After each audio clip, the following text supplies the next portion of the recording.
Big Boss title സ്പോൺസറായ myG future ask the star എന്ന contest നടത്തുന്നുണ്ട്. അതിലെ സെക്കൻഡ് വീക്ക് വിജയിക്ക് നമ്മുടെ ഷോയെക്കുറിച്ച് എന്നോട് എന്തോ ചോദിക്കാനുണ്ട്. അത് എന്താണെന്ന് നമുക്ക് നോക്കാം.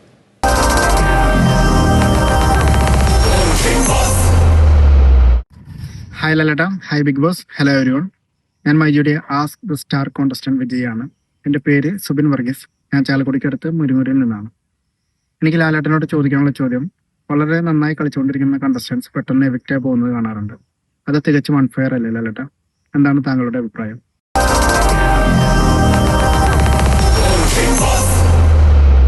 ശരിക്കുള്ള നന്നായിട്ട് കളിക്കുന്ന ആൾക്കാരെ പുറത്തേക്ക് വിടുന്ന ആരാണ്? പ്രേക്ഷകരുടെ വോട്ടിംഗ് ആണ്.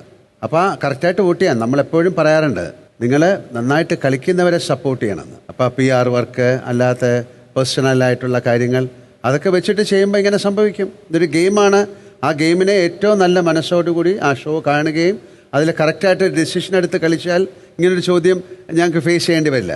അതുകൊണ്ട് പ്രേക്ഷകരോട് ഒരിക്കൽ കൂടെ പറയാണ്, ഞങ്ങൾക്ക് ഇതേ ചോദ്യം നിങ്ങളോട് ചോദിക്കാനുണ്ട്. എന്തിനാണ് അൺഫെയർ ആയിട്ട് കളിക്കുന്നത്? അതിൽ ഏറ്റവും നന്നായിട്ട് കളിക്കുന്നവരെ നിങ്ങൾ സപ്പോർട്ട് ചെയ്യൂ. ഇതൊരു പ്രോപ്പർ ഗെയിമാണ്. ഇതൊരു മൈൻഡ് ഗെയിമാണ്. ഇതൊരു ഇൻ്റലിജൻറ്റ് ഗെയിമാണ്. ഇനി 2-3 ആഴ്ചയേ ഉള്ളൂ. നിങ്ങൾക്ക് ഇനിയും ഇതിനെക്കുറിച്ച് ഒന്ന് പഠിക്കുകയും ആരാണ് നന്നായിട്ട് കളിക്കുകയും ആർക്കാണ് ഇതിൻ്റെ ഫെസ്റ്റ് കൊടുക്കുകയും ചെയ്യുന്നത് നിങ്ങളാണ് തീരുമാനിക്കേണ്ടത്. ഡിസേർവിങ് ആളിന് ഇത് കിട്ടണമെന്ന് ഞങ്ങൾക്കും ആഗ്രഹമുണ്ട്. പക്ഷേ ഞങ്ങൾ വോട്ടിങ്ങിനെ ഫോളോ ചെയ്തിട്ടാണ് ഞങ്ങൾ ഈ ഗെയിം കളിക്കുന്നത്. അതുകൊണ്ട് അങ്ങയുടെ ചോദ്യം വളരെ വാലിഡാണ്. ആ ചോദ്യം ഞാൻ തിരിച്ചു ചോദിക്കുന്നു. അൺഫെയർ ആയിട്ട് കളിക്കരുത്, ഫെയർ ആയിട്ട് കളിക്കൂ.